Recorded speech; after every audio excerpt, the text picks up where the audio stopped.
While we tend to be a bit more prequel oriented on this channel, we do from time to time touch on later events in the Star Wars universe. On a level of importance comparable to the Clone Wars, the Galactic Civil War was a conflict that lasted from 2 BBY to 19 ABY, fought between the Galactic Empire and either the Rebel Alliance or the New Republic, depending on where you are on the timeline.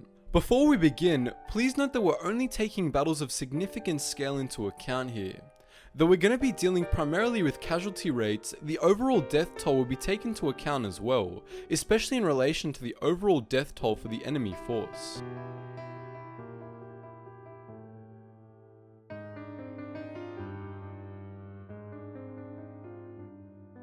At number 5, we have the final battle of the Thrawn campaign, the Battle of Bilbringi. Taking place in 9 ABY, the Battle of Bilbringi saw the death of Grand Admiral Thrawn and the crippling of his fleet, which fell under the command of Captain Pellaeon. The battle was originally designed as a trap to cripple the New Republic fleet, and originally it seemed to be going to plan.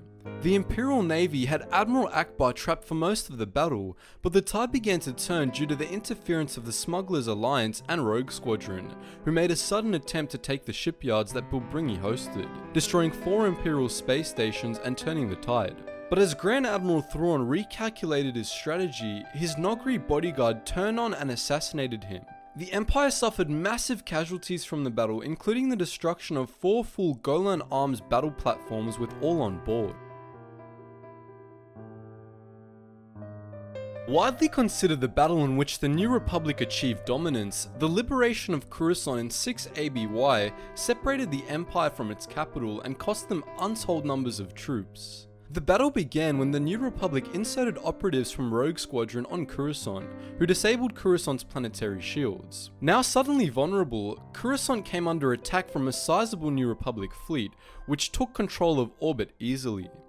After a smaller ground force disabled sensor stations at Coruscant's North Pole, the Republic landed larger forces across the planet, and after a few weeks of battle, Coruscant fell to the New Republic. The battle was devastating for the Empire, as not only was the Imperial government crippled, but the vast majority of forces present were destroyed, an incredibly high casualty rate that badly hurt San Issad's power base.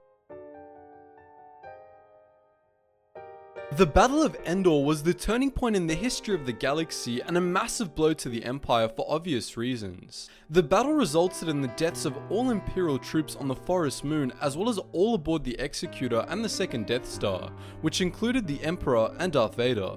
The death of the latter two, as well as Admiral Piet and other important Imperial officers, led to the Empire's fragmentation in the days that followed, though it persisted through warlords for years to come. But, political consequences aside, the Battle of Endor was devastating for the Imperial military. The destruction of the second Death Star, together with the Executor and so many other ships, put Imperial casualties in the millions at least, resulting in an obscenely high overall casualty rate. The Battle of Endor was the end of the Empire as it had been, and one of the most important battles in the history of the galaxy. The destruction of Byss in 11 ABY is possibly the deadliest event that the Empire ever experienced. At that point in the Galactic Civil War, the Empire was once more the dominant power in the galaxy, thanks to the work of the resurrected Emperor Palpatine. Palpatine ruled the Empire of that time from Byss, a world guarded by thousands of Imperial warships, including dreadnoughts. At Byss was also located the Empire's deadliest weapon, the Galaxy Gun, which was capable of destroying any planet in the galaxy from Byss itself. The destruction of Byss occurred when the New Republic took control of Palpatine's super dreadnought, the Eclipse II, and rammed it into the Galaxy Gun, causing the weapon to fire at Byss.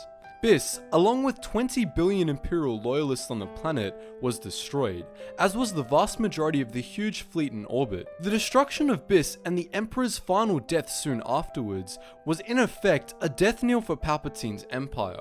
The event itself killed the vast majority of those present at Byss, though a few ships of the defense fleet survived to be marooned on the system when the churning energies of the deep core cut it off from the galaxy. At number 1, we have the battle that sparked it all, the Battle of Yavin.